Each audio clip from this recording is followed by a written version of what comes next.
Hey guys, welcome back to the part 2 of our gripping story of the Naya. If you haven't already, we highly recommend watching part 1 to catch up on the twists and turns that have brought us to this moment. While you're at it, don't forget to subscribe, it's totally free, and please turn on that notification bell so you won't miss out on any of our amazing stories. Now, let's continue. Thank you for trying, Pastor, she said, her voice barely above a whisper. I understand. Stephen was admitted to the hospital again due to his failing health. The doctors were grim, warning that any further delay could be fatal. Grace, already overwhelmed with worry, was heartbroken and in tears as she watched Stephen's condition deteriorate. Stephen, seeing the despair in Grace's eyes, gathered what little strength he had left and reached out to hold her hand. My dear, he whispered, his voice weak and filled with desperation, please don't leave me. Please don't let me die. I don't want to lose you. Do your best to save me. Please, I'm dying. Please save me, Grace. Tears streamed down Grace's face as she held Stephen's hand tightly, her heart breaking at his plea. She felt a surge of determination. She couldn't let him go without fighting with everything she had. I won't let you die, Stephen, she said, her voice trembling but resolute. I will do everything I can to save you, I promise. Driven by her love for Stephen and the urgency of his condition, Grace reached out to everyone she knew. She called friends, family, and community members, pleading for immediate help. She explained the dire situation, emphasizing the need for urgent action. One of Grace's church members approached her with a suggestion, knowing the desperate situation she was in. Grace, the member said, I believe the only person who can give you the financial support you need is Moses. He has been known to give loans to people, though with interest. Perhaps if you go to him, he might be able to. With a heavy heart and no other options, Grace decided to meet Moses. She found him in his office and knocked on the door. Moses, she began hesitantly, I know we have had our differences, but I am desperate. Stephen's life is hanging by a thread, and we need financial help. Please, I am begging you. Moses looked at her with a cold expression. Grace, I once told you to think twice about your decision not to accept me, and now you come to me in your time of need. Tears streamed down Grace's face as she knelt down, pleading. Please, Moses, my husband's life is suffering. I am begging you to help us. I will do anything. Please save him. Moses' face remained stern as he shook his head. I cannot help you, Grace. I will not lend you the money to save your husband. You should have thought about this before. As Grace was about to leave, her heart shattered, Moses shouted, wait. She turned around, a glimmer of hope in her eyes. I will help you, he said, but on one condition. I'm ready to do anything. Please, tell me, Grace replied, her voice trembling. Moses leaned forward, his eyes narrowing. You must spend a night with me, and I will give you the money to save your husband for free. Grace's heart pounded in her chest. She felt disgust and anger rising within her. How could he make such a vile demand in exchange for saving her husband's life? She stood there, torn between her love for Stephen and the moral repulsion she felt. For a moment, she said nothing, staring at Moses in disbelief. Then, with a heavy heart, she took a deep breath. Moses, I am desperate to save Stephen, but I cannot compromise my integrity and our love in this way. I would rather find another way than betray my values and my husband, Grace said, looking at Moses with tears in her eyes. You are a Christian, and you know what you are asking is a sin. Moses replied calmly, yes, I know it's a sin, but no one is perfect. We are all sinners in some way. So please, leave my office if you are not ready. Sadly, Grace left his office in tears, not knowing what to do. She visited her husband in the hospital and couldn't bear to see him in such a dire state. He was indeed suffering, and the doctor warned her that any further delay in his surgical treatment might lead to something worse. Desperate and with no other options, 3 days later, Grace visited Moses at his house at night. She arrived looking torn and sad, her heart heavy with the decision she felt forced to make. Moses welcomed her and led her to his room. Once inside, Grace, feeling defeated and heartbroken, undressed and lay on his bed. Moses, unable to contain his anticipation, also undressed and lay beside her. During the intimacy, Grace cried softly, her heart breaking with each moment. "Forgive me, Stephen. Oh God, forgive me," she whispered repeatedly, tears streaming down her face. She spent the entire night there, her spirit crushed by the weight of her actions. The next morning, Moses handed her a check for the amount she needed. "Here is the money. Go to the bank and cash it," he said, his tone devoid of the compassion she so desperately needed. Grace took the check, her hands trembling. She left his house with a heavy heart, feeling a deep sense of shame and guilt. She went straight to the bank, withdrew the money, and rushed to the hospital to arrange for Stephen's surgery. The surgery was performed successfully, and Stephen lay recovering. Grace was by his side, her heart torn between relief and the burden of her secret. She couldn't bring herself to tell him what she had done to save his life, fearing it would shatter him. Days turned into weeks, and Stephen's health improved steadily, unaware of the sacrifice Grace had made. One evening, as Stephen was resting, he looked at Grace with gratitude.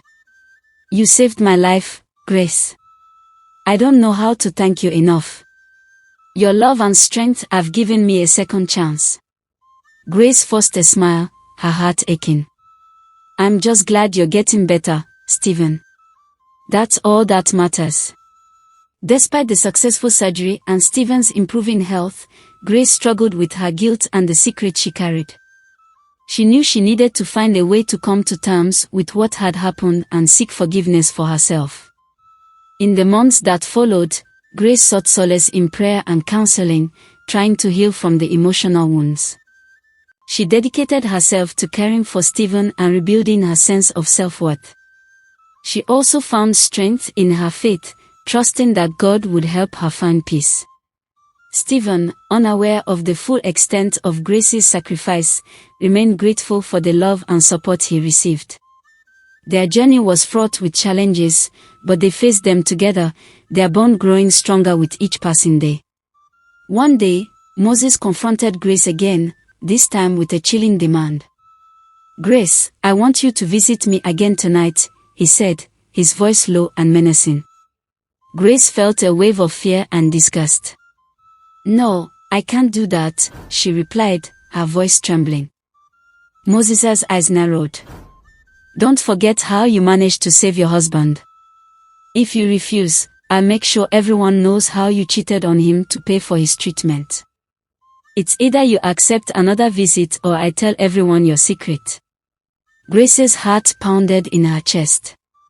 The thought of her secret being exposed filled her with dread. She knew the scandal would not only destroy her reputation but also shatter Stephen's heart. She couldn't bear the thought of hurting him after everything he had been through. That night, Grace was overwhelmed with frustration and fear. She couldn't sleep, her mind racing with anxiety over the impossible choice she was being forced to make. She felt trapped and alone, unsure of what to do.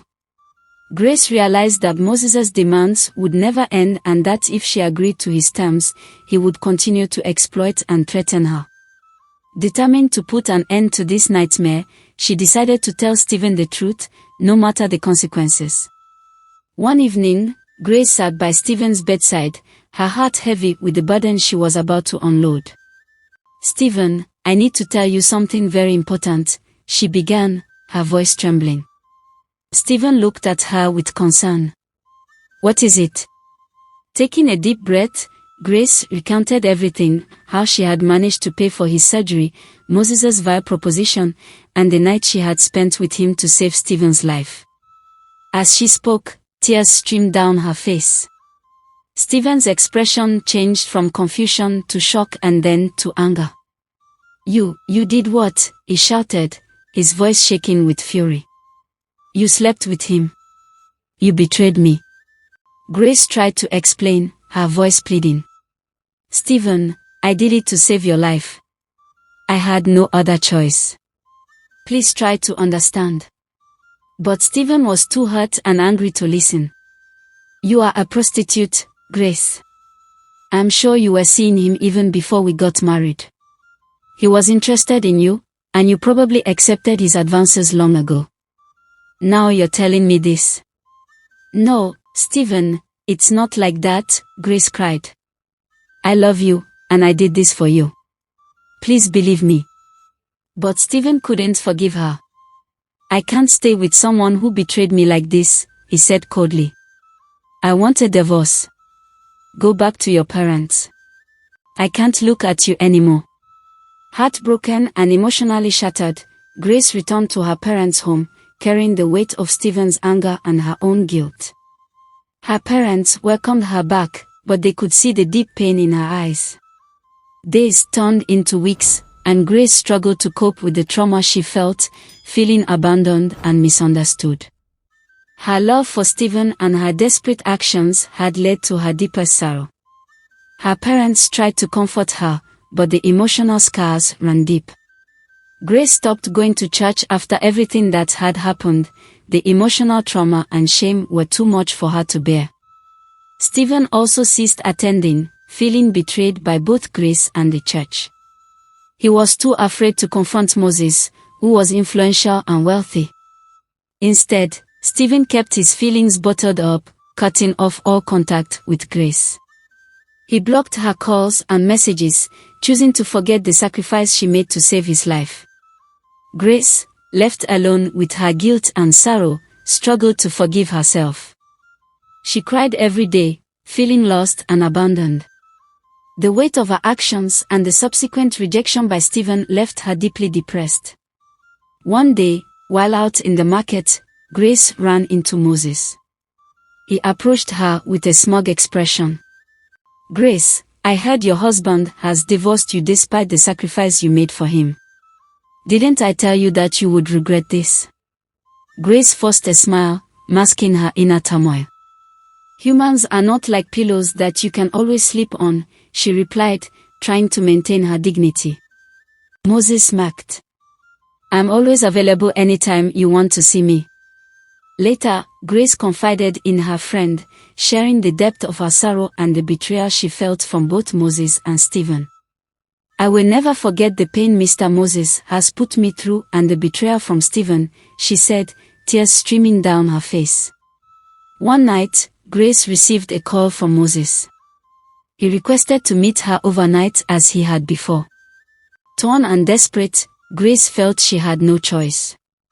Her self-esteem was shattered, and she couldn't see a way out of the situation.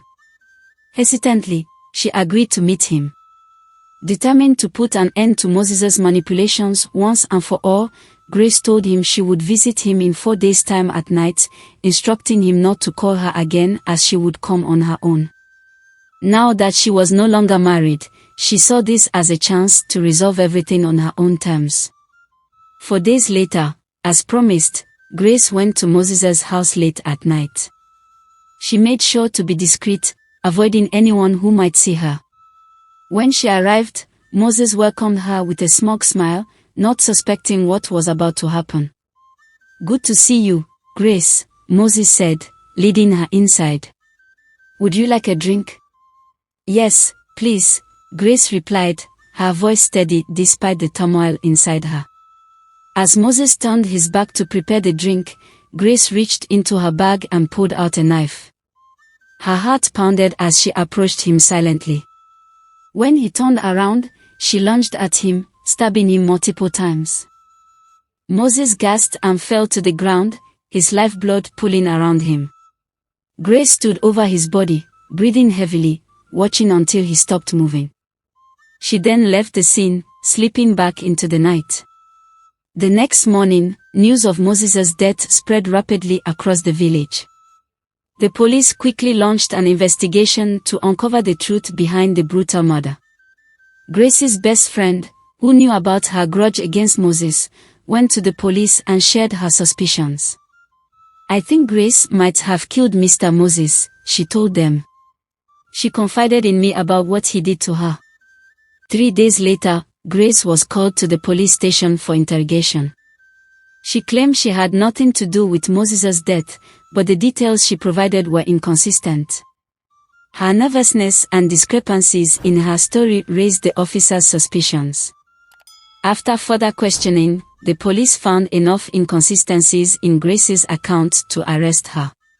She was taken into custody, facing the serious charge of murder.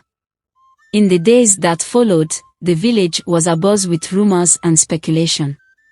Many were shocked by the turn of events, unable to believe that Grace, who had endured so much, could be capable of such an act. As Grace sat in her cell, she reflected on the chain of events that had led her here. Driven to the brink by Moses' relentless demands and her own sense of desperation, she now faced the consequences of her actions. The trial was set, and the courtroom was filled with people from the town eager to hear the details of the case. The prosecution presented the evidence against Grace, including the testimony of her best friend and the inconsistencies in her story. Stephen heard the news of Grace's arrest and her upcoming trial. He spent days reflecting on the kindness and love Grace had shown him, remembering how she had saved his life at great personal cost.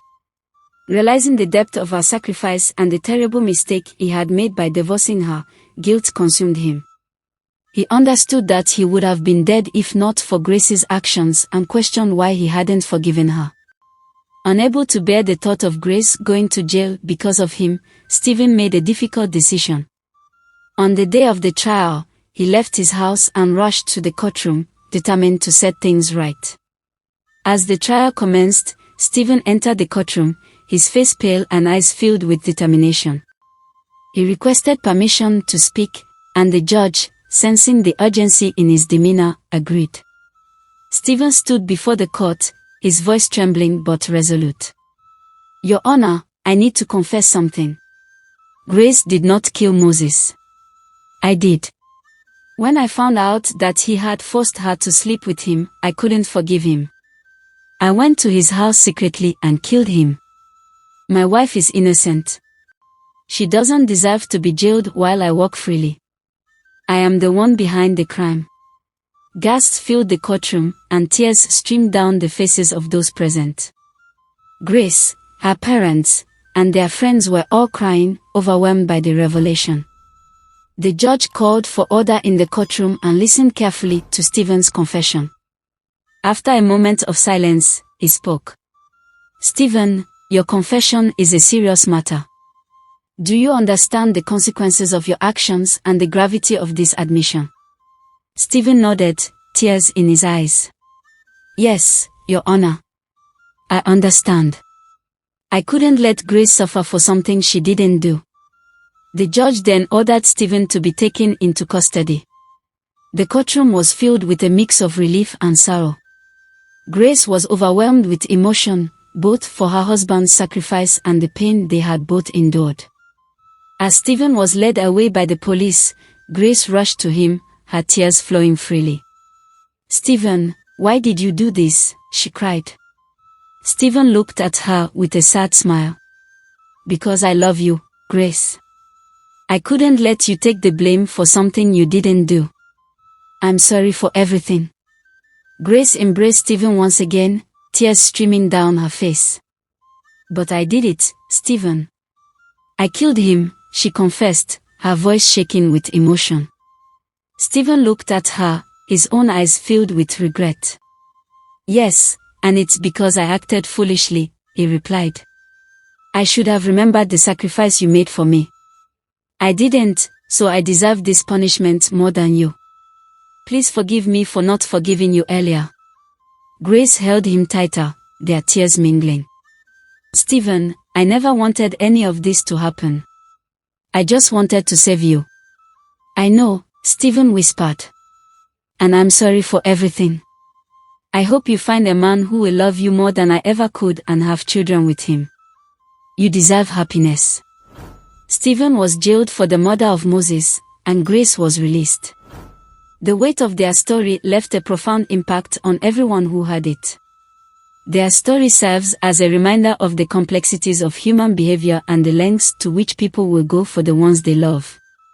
Sometimes people commit crimes not because they are inherently criminals, but because of the desperate situations they find themselves in. Grace's sacrifice to save Stephen's life was born out of love and desperation. If Stephen had forgiven Grace, he wouldn't have ended up in jail for a crime he didn't commit. People often sacrifice a great deal to save their loved ones, and some keep these sacrifices a secret to preserve their relationships or marriages. The power of forgiveness plays a crucial role in healing and moving forward. When others confess their wrongdoings to you, it's important not to judge them too quickly. It takes immense courage and love for someone to admit their crimes. Remembering where we came from and those who have supported us along our journey is vital. Sometimes it becomes too late to forgive those who once offended us. Holding on to grudges and resentment only leads to further pain and missed opportunities for reconciliation and understanding. In conclusion, the power of forgiveness cannot be overstated. It allows us to heal, to mend broken relationships, and to find peace within ourselves. Let Grace and Stephen's story be a reminder that love, sacrifice, and forgiveness are intertwined in the fabric of our lives and that we should strive to embrace these values in our own journeys. If you enjoyed this story, please subscribe to my channel and share. Thank you for being a part of our community.